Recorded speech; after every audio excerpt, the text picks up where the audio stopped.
Hey guys, welcome to the Uncommodified podcast and another UNCORK conversation. Today, I have the privilege of welcoming to our show John G. Miller. John Miller, Mr. Miller, John. You can call him whatever you want. The QBQ guy would work as well. John, thanks for joining me today. You're welcome, Tim. Thanks for having me on. Awesome. It's so great. John, just to give the listeners a bit of context for my connection with you, and we've never met personally, and we're meeting on Zoom for the first time today. But since 2004, I've been acquainted with your book and your material and your ideas, and I want to tell you how transformative it was for me. So, as a trainer, consultant, and coach, for many years, I was designing training programs for people, for sales individuals, and for leaders. And all of that was going beyond attendance to application.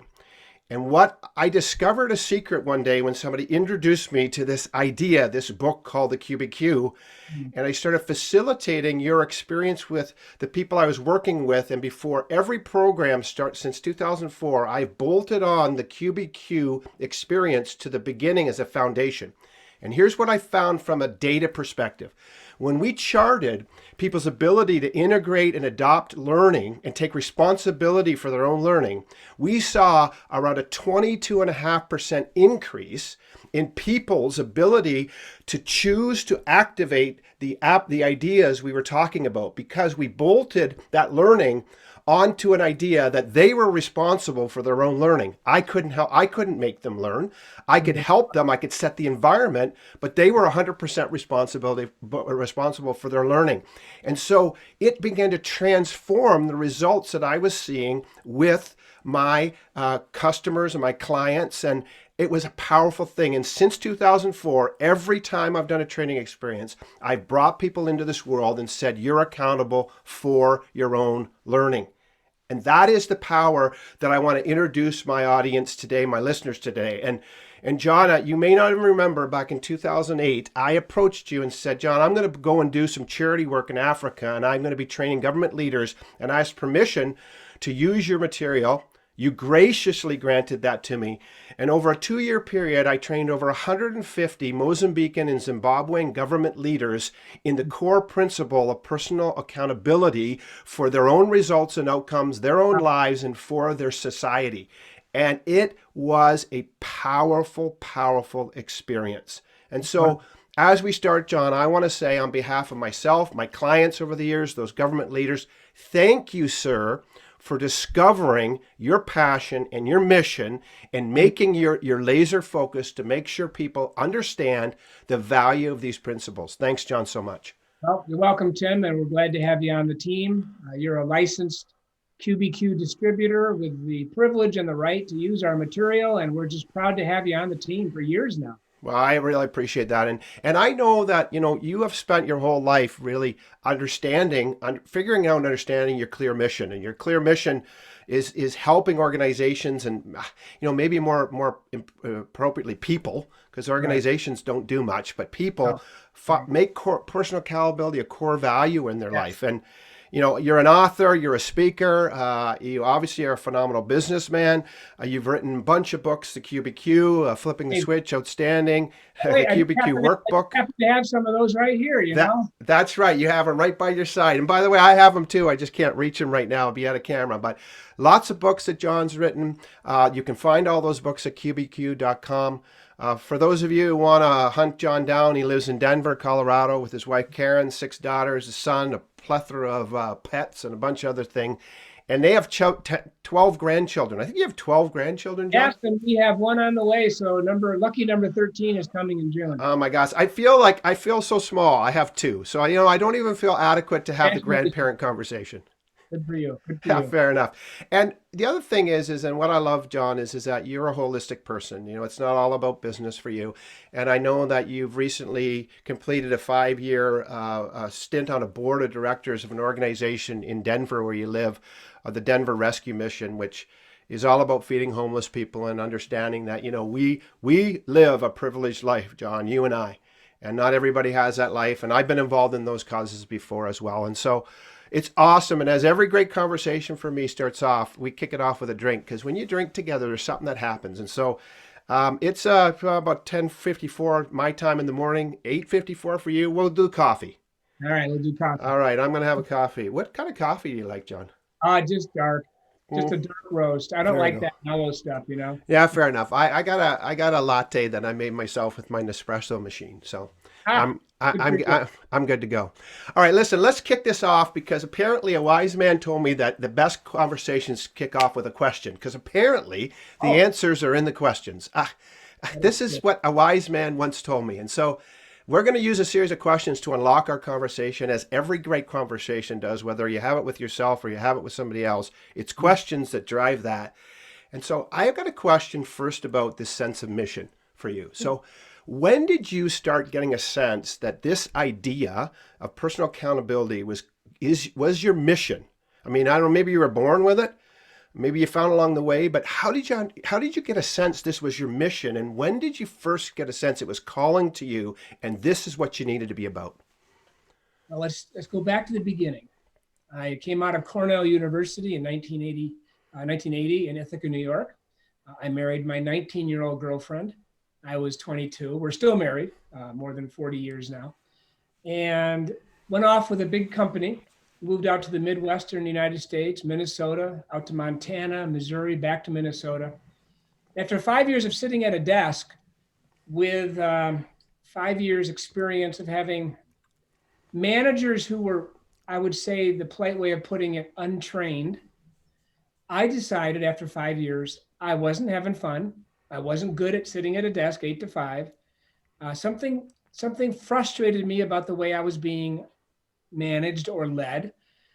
And along came a man who said, "I'll hire you to sell training." And I'd never sold. And I remember thinking, "Oh, I can't sell." And while that wasn't true, I found my gift, I found my passion, I found my niche, I found my natural talent. So I left that big company, joined that man, started selling his training, and started calling on executives, Tim, CEOs and VPs and HR people and director of sales and lots of sales managers.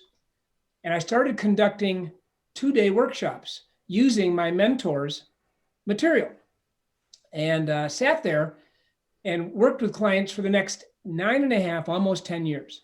10 years selling training in Minneapolis, St. Paul. That's where I was based.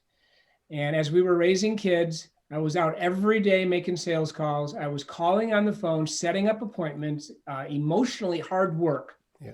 Because back in the day, there was no internet, there was no LinkedIn, there was really no other way to reach people other than mailing them a brochure, which is like the dumbest thing a rep can do, or calling. So I'd be sitting at my desk at 6 or 7 in the morning trying to reach executives before their assistants got in. We used to call them secretaries back in the day. And I'd be still making calls at 5:30 p.m. after the assistants went home, trying to reach those executives to set up appointments to sell them training. And the training was management training mostly. I would just keep it simple, management training. So then I sat in those sessions for the next 10 years. I would sell the training and then I would facilitate the training. And I started to hear people asking really lousy questions like, why can't we find good people? And when are my salespeople going to sell like I sell? And why won't that department do its job right? And when is the boss going to give us the vision? And why don't I ever get a break? And one day I turned it around. I just said, what if we asked the question behind the question? And I went out to a client group and I taught them this little idea in 1994. I said, it's the question behind the question. Instead of asking, why do we have to go through all this change? Let's turn it around and say, how can I adapt to the changing world? Instead of asking, when are they going to improve the place? How about asking, what can I do to solve problems and contribute? So I taught this message just briefly, came back a few months later, and I was sitting in a meeting with the VP of operations and the VP of HR at this client, and they started talking the question behind the question. They started using it. And Tim, I thought, wow, they're using it. 98% of all training material goes unused. That's right. What the heck? They're using it. And right then I kind of knew this was like the summer of 94. I knew I had an idea that people wanted to use, hear about, practice, needed. And a few months later, early 95, I left my mentor and I went off and I dubbed myself speaker, not a salesperson of training anymore. I was a speaker. And like one person in the speaking business gave me advice. She said, just tell everybody you know you're a keynote speaker. So I'm telling my neighbors, like Kathy, she's 88 years old. I'm a keynote speaker. She cares, So I started speaking on this idea called the question behind the question. And very quickly, someone shortened it. I don't to this day remember who first said QBQ. Huh. I don't know if it was me or a client, but I spoke in Des Moines, Iowa to an insurance company, got back that day. The next day they called me. This was before email was prevalent. And they said, John, we want you to know that after you were here yesterday, we had a meeting today and we projected, remember projectors? We projected QBQ on the wall to help us all remember to practice personal accountability. Because that's what QBQ is all about, the question behind the question. It's all about personal accountability. So that was like 1996.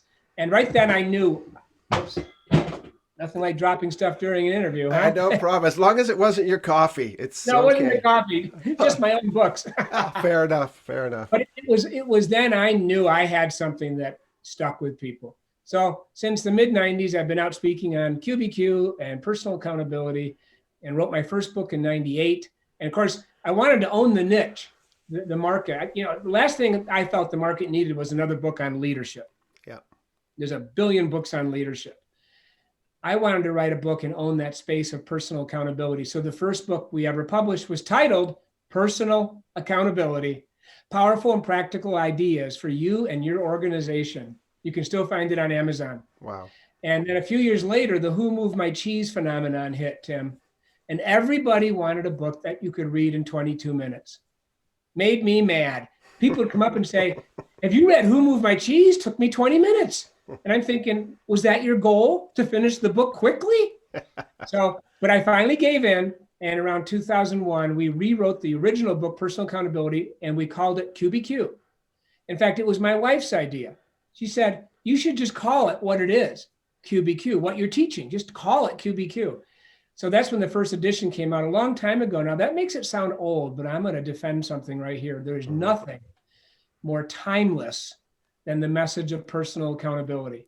Whether it's 2001 or 2021, blame, victim thinking, procrastination, they are human traps that we fall into. I fall into them, and the QBQ message helps me get out of those traps and live a life of accountability. And that's a great place to be. Absolutely. And when you think about it, we're just pressing into the year 2021 right now. People will listen to this podcast, whoever in the future, but we're pressing into 2021, unprecedented days for all of us. And is there not a more timeless message for us in regards to? There isn't. I mean, because the human condition from, there are ancient stories, John, as you know, in cultures and society about the starting of the human race. And there's lots of different stories out there. But, in the Judeo-Christian tradition, there's this strange story of the immediate development of a lack of accountability.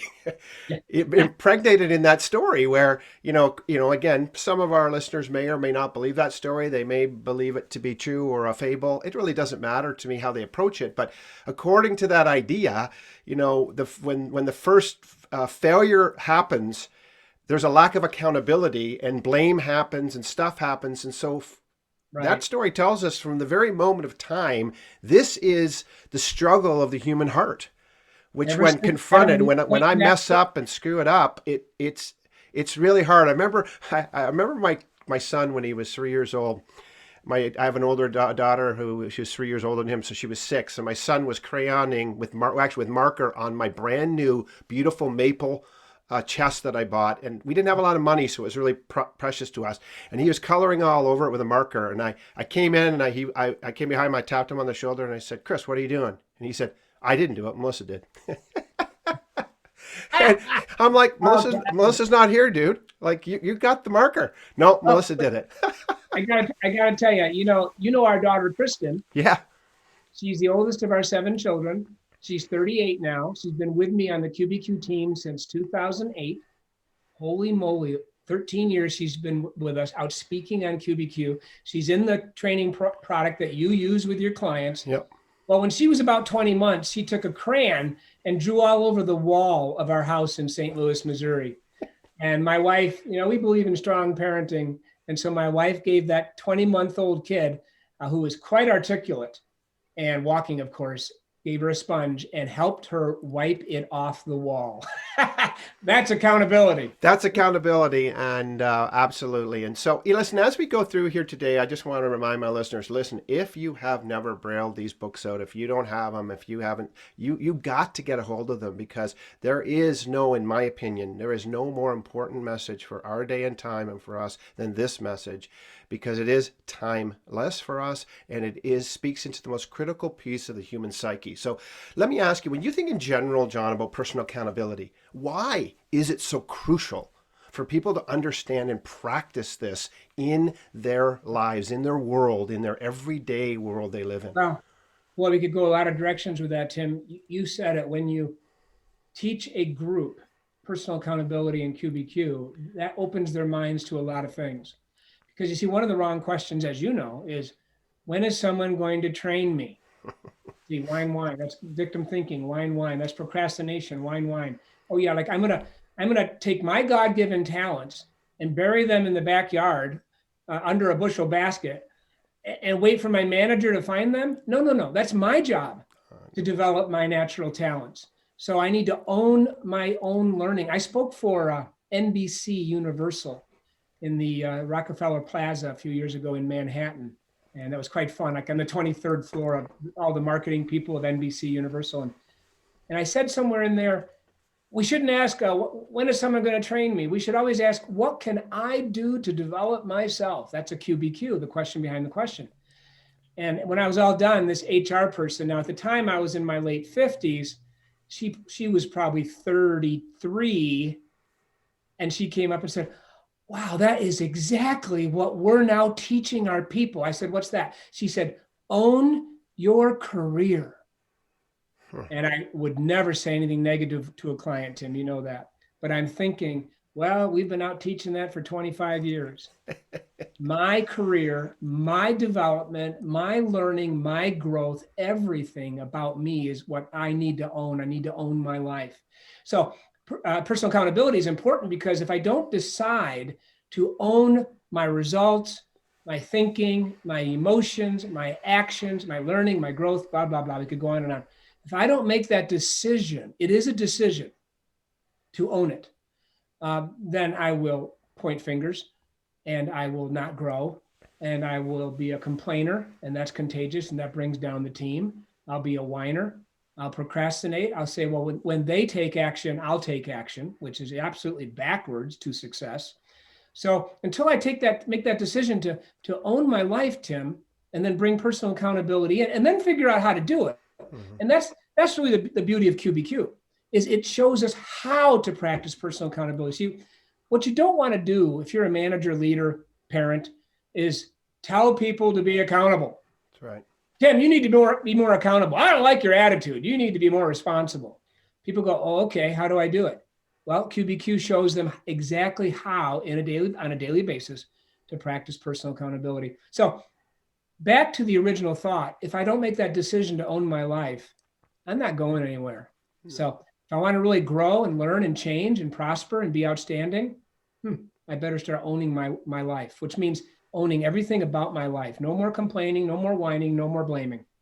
100%. The one complaint I have that I do want, now that I got you here in this podcast and on this Zoom, one complaint I have, you have cost me a lot of money over the years, sir. And let me explain why. Sorry. A number of years ago, it was like, I don't know, I was witch hunting for automobiles to hit.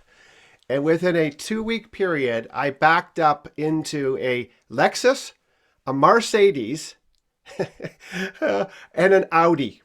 Oh, okay. And I don't know, maybe I was having a midlife brain fart. I don't know what was happening, John. But when I first backed up into the Lexus, first day, I immediately wanted to put on the gas and go away because nobody saw me.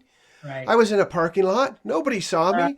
I didn't have to worry about it. But then, John Miller, your words like a haunting siren Right. calling from the sea of accountability says to Blame me, me. no, Tim, you need to take responsibility, accountability. And so I found myself getting out of my car, writing a note, and fessing up and putting it on the thing.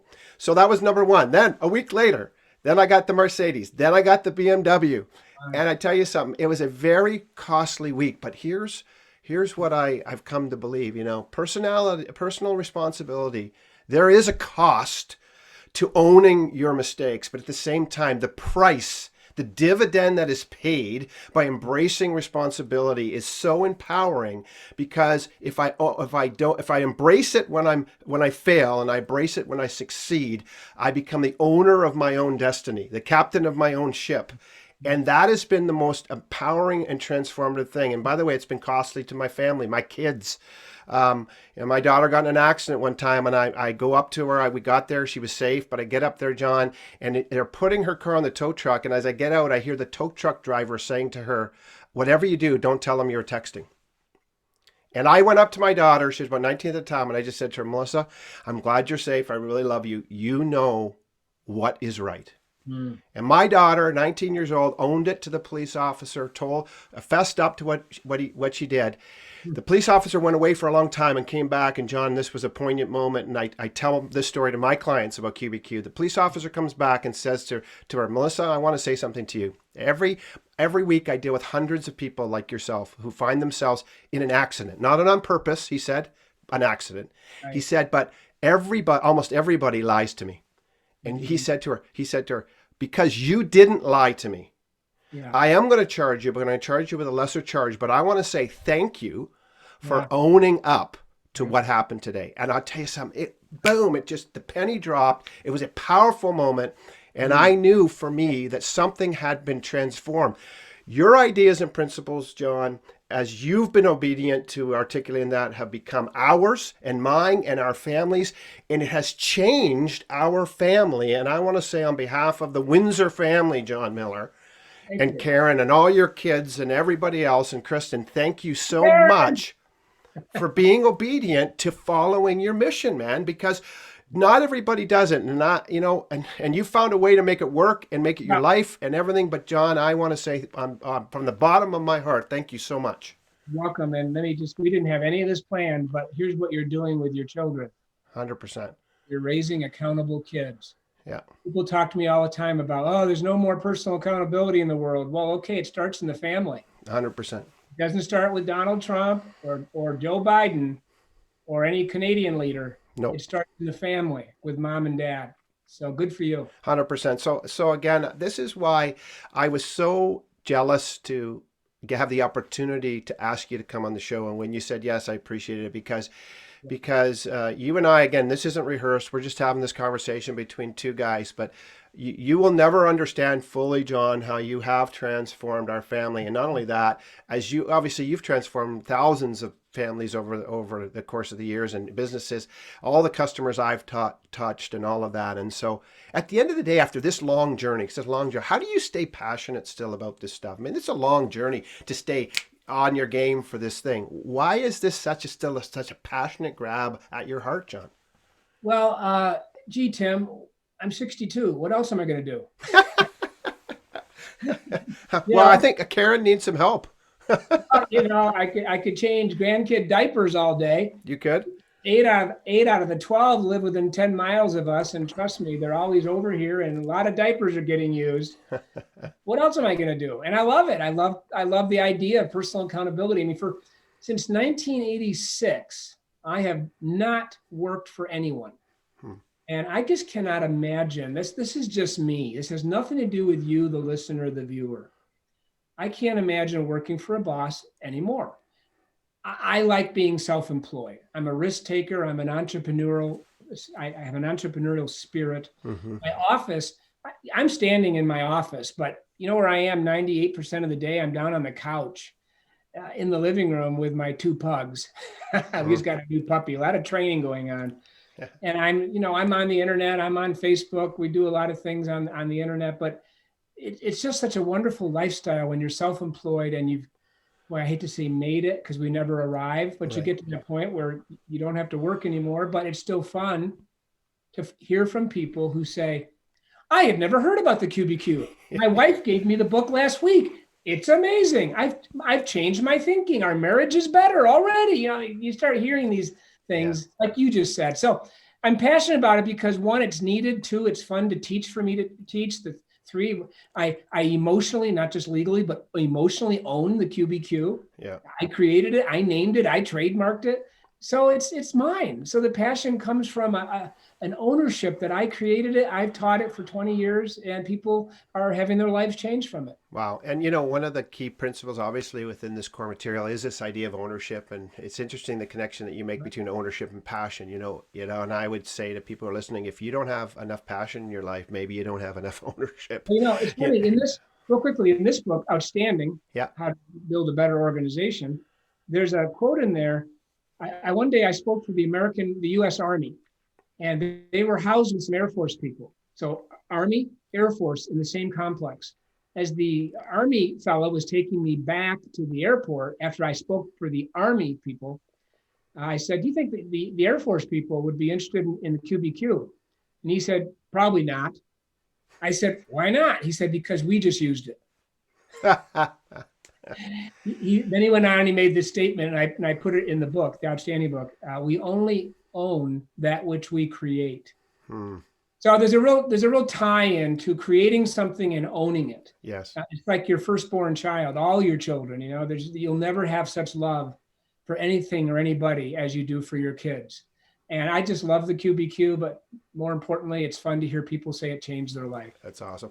And the other thing I would say is if you haven't checked out this book, I'd encourage you to do it. And there's another reason for this is there is a lot of really interesting ideas or the way that you look at certain things, John, in addition to the accountability and the better questions that begin with a better language and a better construct, because it's very practical, and that's what I do love about it. But there are a couple key ideas. You define what true creativity is in the QBQ, which you define as succeeding within the box. And by the way, I've used that analogy to teach organizations over the years. I bring them into the QBQ and I use that particular one to unleash thinking that allows them to exploit the resources they have. And so powerful.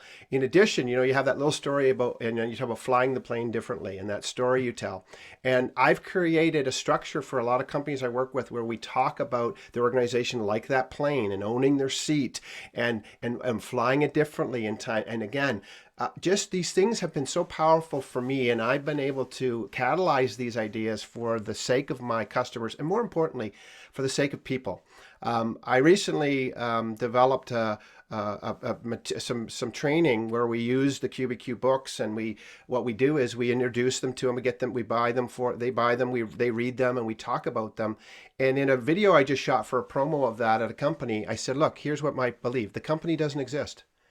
Company doesn't do anything. People do. People make products. People do this, people that. And if people can embrace their accountability for results and outcomes, everything else is better. And so, man, I've drank the Kool-Aid. I am on board, but not because it's some weird thing. It's awesome. I got to get a picture of a zealot. I'm an evangelist, John. I am a QBQ evangelist, and it's absolutely true. And that's why I was so jealous to have you on the show, because I want everybody to get a hold of this thing in their life. Because I believe if we want to transform our culture, our societies, our communities, if we don't like what's going on in our world, then we got to fix the world in us first. And if we all fix the world in us, oh my gosh, what would it look like? Well, the world will never be perfect. So instead of whining about what's happening to me, how about asking, what can I do to move forward? 100%. Go back to a concept you mentioned, my definition of creativity, succeeding within the box. Let me tell you where that came from. It came from what we call IQs, incorrect questions. You know all this. IQs, it's taught in the book, the QBQ book, incorrect questions. Okay. An incorrect question tends to start with why, when, or who. It leads us to victim thinking, procrastination, and blame. You know all this, Tim. But one of the whys is, why don't we get more tools to do our job? Or when will we get bigger budgets? Or why don't I get more staff? And I was hearing that. See, that's why this is timeless. I was hearing those questions in the 90s. Yeah. And that's when I started saying, well, how about we turn questions around, and instead of asking, when am I going to get more staff? When am I going to get better people? Let's ask, what can I do to develop the people I have? What can I do to develop the people I have? How can I be a better coach? Instead of asking, when are we going to get more resources, better systems, better computers, more tools? How about asking, how can I succeed with the tools I have? That's where the definition of succeeding within the box, that's real creativity. Because there's nothing wrong with going to management and saying, hey, I need a better computer. But in the end, really, I'm going to show it again, really outstanding people, Tim, they make do and succeed with what they have, the resources at their disposal. Because what's the opposite? What's my favorite word? Antithesis. What's the antithesis of that? It's whining. I don't have enough. Complaining. I can't get good people. Bemoaning. Why doesn't HR find better people? Stop. Pause. Ask a better question. We call it the QBQ. How can I succeed with what I have? That's where that whole creativity piece came from. 100%. And John, I saw it so alive when I went to Africa. I've went to Africa 30, 40 times, and I went every 2 months for 2 years. I ran that program. I flew over. I ran that program. I funded it all myself. I paid for it all myself. We made an investment in people. It was an awesome time. But here's what was transformative to me. I remember the first time I encountered a vendor on the street in the community I was in, and he was making sandals from old discarded tires. There you go. And I looked at him as we drove by and I said, succeeding within the box. Yeah, there you go. That's what it is. And it's unlocking the creativity of the human spirit. We can succeed. I was successful without an iPad one time. It's hard. I know it's hard to believe for some people. If you don't have the latest and greatest iPad, how in the world can you be successful? I have the latest and greatest iPad, but to me, an iPad is just for entertainment, where I watch TV. There you go. And I got the latest and greatest too, but hey, guess what? I don't need it. And every once in a while when I want to buy it, my boss, my wife, tells me, no, sorry, you don't need that. You can succeed with what's in the box. Again, another reason why, John, I'm not always appreciative of the things you've taught us, because my wife uses it on me. You need to meet Mrs. Tim. Absolutely. Hey, John, listen, I want to respect your time and the time of my listeners, because they're giving us the precious diminishing resource of their life called their time. Time slips away and it's done. And so they gave us a gift by listening today.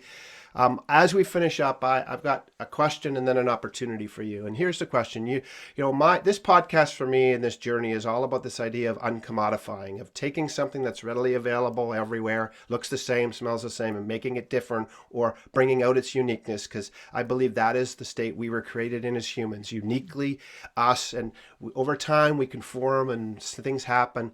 I want to ask you a personal question, John. On John Miller's best day, when he's not a dime a dozen person, when he's standing out in his world for all the right reasons and making a difference, what is John doing in bringing out his unique self, and what does that look like for you in your day-to-day world? What am I doing? Let's see. Or what am I good at? Well, either way, you answer it in any way you want. Or what makes me unique? Yeah.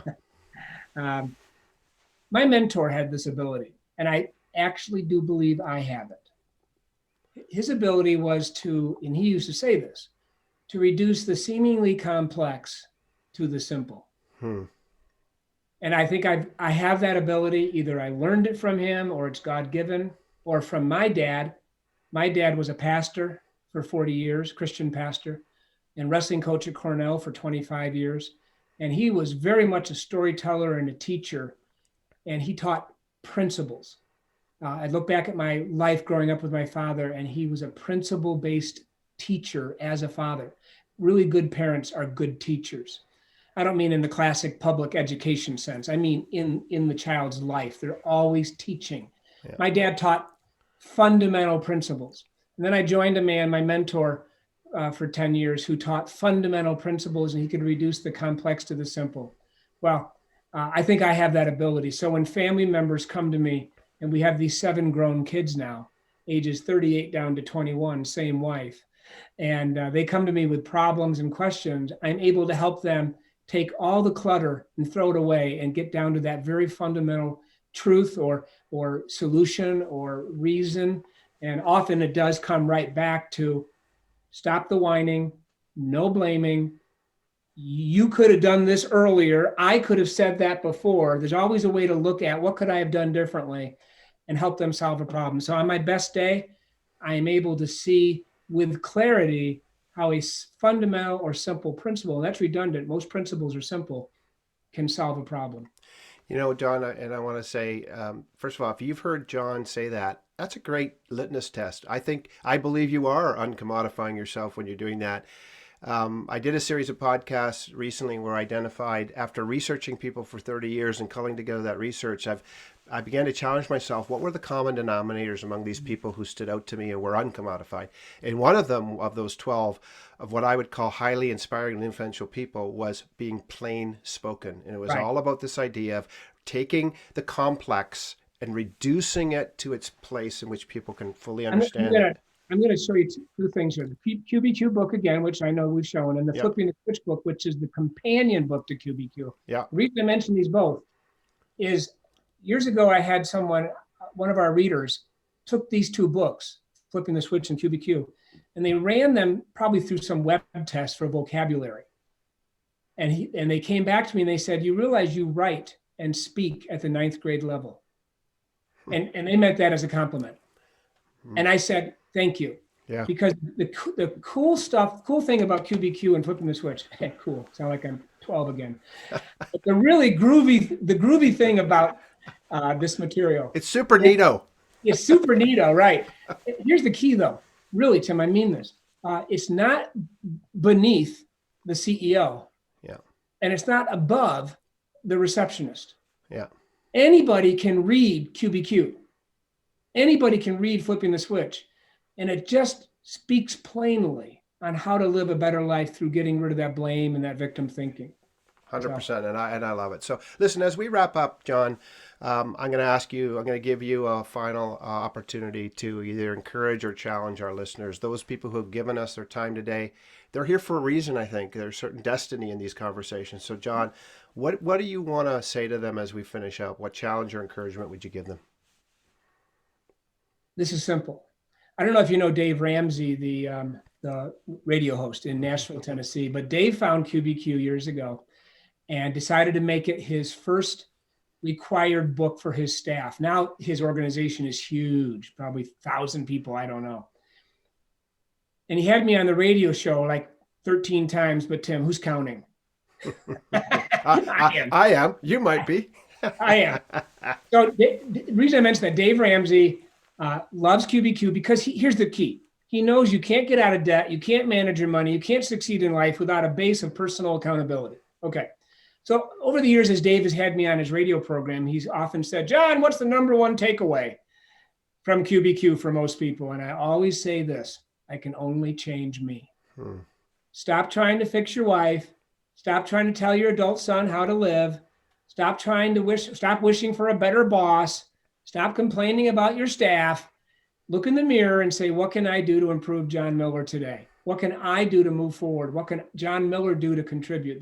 The moment we start focusing on the only person we can change, everything is better. My joy goes up, my happiness goes up, my stress goes down.